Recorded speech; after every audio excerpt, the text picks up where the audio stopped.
Taller de mecanismos de reforma de la Constitución.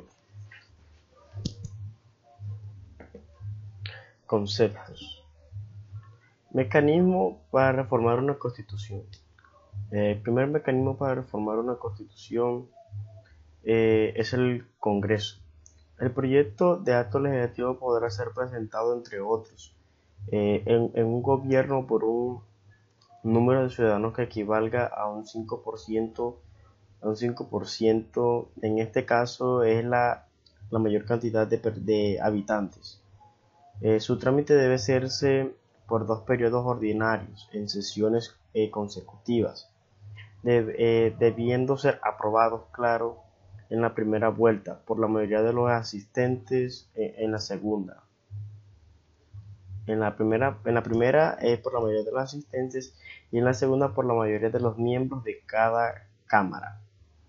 La segunda es por la Asamblea Constituyente, cuando el Congreso mediante la ley cita al pueblo, y en una mayoría equivalente a la tercera parte del censo, y si así lo aprueba, claro.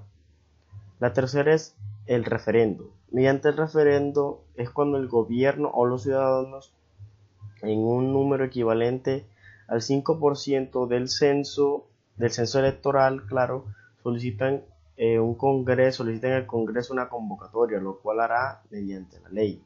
En este caso se reforma la Constitución mediante un referendo.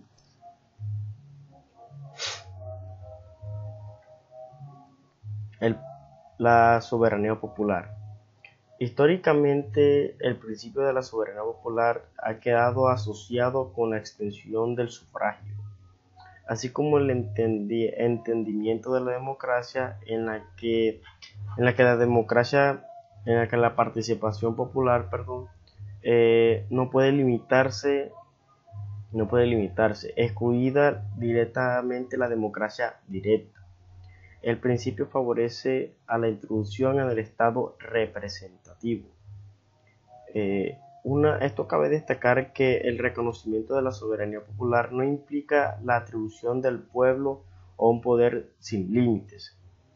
El pueblo ha de considerarse como el poder constituido y solo puede actuar fuera del derecho para restablecerlo.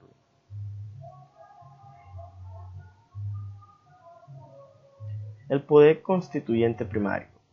El poder constituyente primario puede actuar dictando una constitución que no sea la primera de su país. Se trata de un estado que tiene una constitución en la cual se produce un cambio en todas sus estructuras, más o menos como una revolución. La constitución se dicta consagrando nuevas estructuras políticas, sociales, pero también con base económica, claro. Este es el fruto del poder constituyente primario. Aunque no se trata históricamente de la primera constitución del país. La séptima papeleta. A principios de 1989, más o menos, si ese año, el país no esperaba mucho de sus estudiantes. Estos estaban desorganizados, no tenían espíritu colectivo, era una generación apática e indolente. En las universidades privadas y también las públicas, los jóvenes eran orientados hacia un futuro en el cual harían ciertas fantasías individuales y familiares con el ascenso social. En la universidad pública es la más clara, presenta estos grupos pequeños de la izquierda, algunos radicalizados, otros simpatizantes o militares. Todo esto causó un enfrentamiento, un tropel con la policía, claro. Pronto los estudiantes del país, de universidades ya sean privadas o públicas, así como muchos estudiantes de bachillerato, promovían el voto de la séptima papeleta. Esto es importante porque nunca se sabrá cuántos votos de la séptima papeleta hubieron en las votaciones de marzo de 1990. La registraduría civil del Estado Civil, la se recogió habitualmente.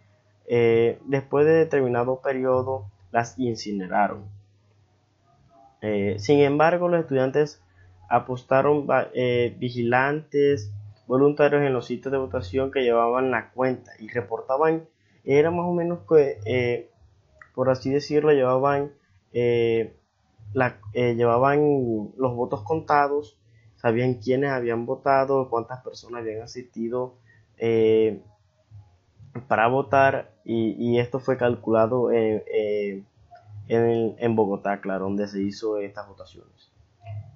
La aparente alta votación de la séptima papeleta, así como el visible entusiasmo, el apoyo, especialmente de los jóvenes, se convirtieron en un hecho político en el país. Durante el gobierno de Virgilio Barco, esto fue interesado en una nueva posibilidad de reformar la Constitución.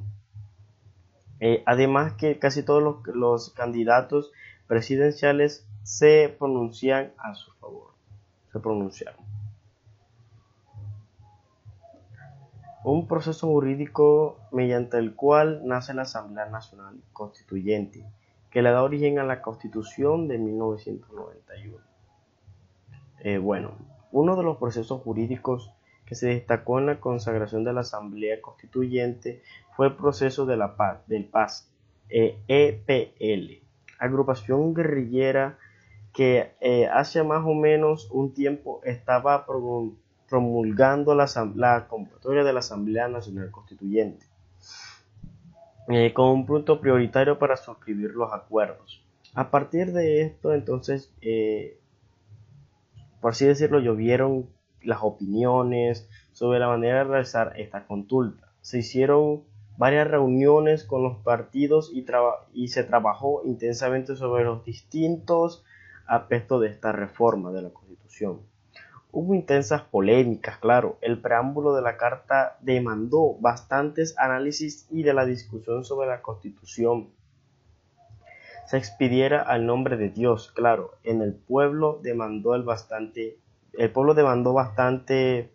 rechazó pues bastante este tiempo. Mecanismo de reforma de la Constitución de 1886 por la Poder Constituyente Primario y la Asamblea Nacional Constituyente. Pues ya para finalizar lo que ha sido los mecanismos para reformar la Constitución, tenemos este tema, los mecanismos. Podemos comenzar con la Constitución de 1886, que rigió la vida constitucional de Colombia desde finales del siglo XIX, claro. A fines del siglo XX, en este siglo XX ha sido señalado como el siglo de las grandes promociones, entre ellas la promoción de la mujer, del movimiento feminista. Esta fue la derogada por la Constitución Política de 1991. Nació la llamada generación liberal de Rafael Núñez, claro. Tuvo dos reformas, esta tuvo dos reformas importantes, la de 1910 y la de 1936. Esta Constitución fue proclamada el 5 de agosto de 1886. Los cambios sociales son resultado de una nueva estructura educativa generalmente, y en este sentido toda apertura transformación produce una transformación social al generarse, claro, un ascenso cultural en todas las personas que lo habitaban. Muchas gracias.